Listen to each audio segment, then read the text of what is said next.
Welcome back. અને ભાઈ ચર્ચાને આગળ વધારવી છે. અંડર-19ના પ્લેયર્સ આપણી સાથે છે. વેદાંત ખાસ આપણી સાથે જોડાઈ ગયો છે. વેદાંત, મારે સવાલ આપને એ કરવો છે કે જ્યારે ફર્સ્ટ ટાઈમ તમે બ્લુ જર્સી પહેરી ત્યારે તમારો અનુભવ કેવો હતો, અને સાથે એવા કોઈ કી મુમેન્ટ્સ જે તમારા અંડર-19 વર્લ્ડ કપમાં જે તમે આ વખતે રમ્યા તેમાં તમારું રહ્યું હોય, કારણ કે તમે ખૂબ શાનદાર પ્રદર્શન ઓવરઓલ ઓલરાઉન્ડર વાળું કર્યું છે, તો એવી કઈ કઈ મુમેન્ટ્સ હતી જે યાદગાર રહી ગઈ તમારા માટે? સૌથી પહેલાં તો સર પ્રાઉડ મુમેન્ટ છે, કારણ કે કોઈ પણ ક્રિકેટરને ઇન્ડિયન જર્સી પહેરવાનો મોકો મળે તો એનાથી પ્રાઉડ કંઈ ના હોઈ શકે.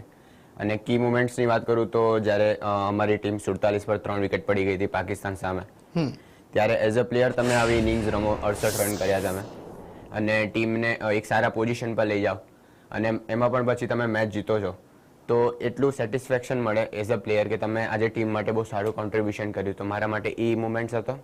અને જ્યારે અમે વર્લ્ડ કપ ટ્રોફી લિફ્ટ કરી એ મારા માટે બેસ્ટ મોમેન્ટ હતો. અચ્છા, ફાઇનલ જીત્યા પછી સૌથી વધારે ડાન્સ કોણે કર્યો હતો, અને એ ડ્રેસિંગ રૂમમાં એ માહોલ કેવો હતો? બીકોઝ એ વર્લ્ડ કપની ફાઇનલ જીતવી એ of course a dream come true વાળી મુમેન્ટ છે, તો એમાં સૌથી વધારે ડાન્સ કોણે કર્યો હતો? શું મુમેન્ટ્સ હતા એ સમયના? સર બહુ મસ્ત મુમેન્ટ હતા, કારણ કે આખી ટીમે ડાન્સ કર્યો હતો. જે લોકો મતલબ એકદમ શાંત રહેતા હતા એ લોકો પણ બહુ મસ્તી કરી હતી, ડાન્સ કર્યો હતો. અમે લોકોને પૂરું ડ્રેસિંગ રૂમ અમારે નાચ ગાવાથી ઝૂમી ઉઠ્યું હતું. અચ્છા, અને સૌથી પહેલા જ્યારે મમ્મી પપ્પાને ફોન કર્યો અને મમ્મી પપ્પાને કહ્યું કે અમે જીતી ગયા છે, ત્યારે તેમની પ્રતિક્રિયા શું હતી? તમે એમની સાથે શું વાત કરી? શું આંખોમાં આંસુ આવી ગયા હતા? બીકોઝ આ મુમેન્ટ જ એવી હતી કે જેમાં ભલભલાને રડવું આવી જાય કે ભાઈ આપણે લિફ્ટ કરી છે ટ્રોફી. સર સૌથી પહેલા અમે લોકોએ જ્યારે ટ્રોફી લિફ્ટ કરી ત્યારે સૌથી પહેલા બધા પ્લેયર્સે અમારા ફેમિલીને જ કોલ કર્યો હતો, અને એમની જોડે વાત કરીને ઘણું સારું લાગ્યું. એમના ચહેરા પર પણ બહુ ખુશી અને આંસુને ઝળક્યા હતા.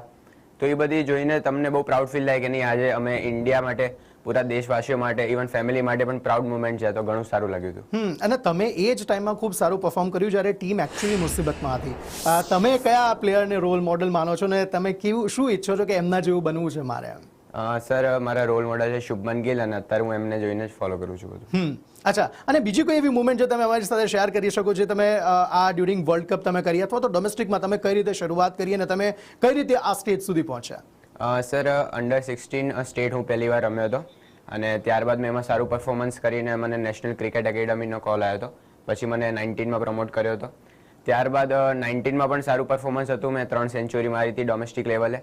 ત્યારબાદ મને ઇન્ડિયાના પ્રોબેબલ્સમાં લેવામાં આવ્યો હતો, અને એમાં પણ મારું ઘણું સારું પરફોર્મન્સ રહ્યું. અને પછી મને ઇન્ડિયા ઓસ્ટ્રેલિયા અમારી જે ટૂર હતી એમાં મને ફર્સ્ટ ટાઈમ ઇન્ટરનેશનલમાં ડેબ્યુ મળ્યું.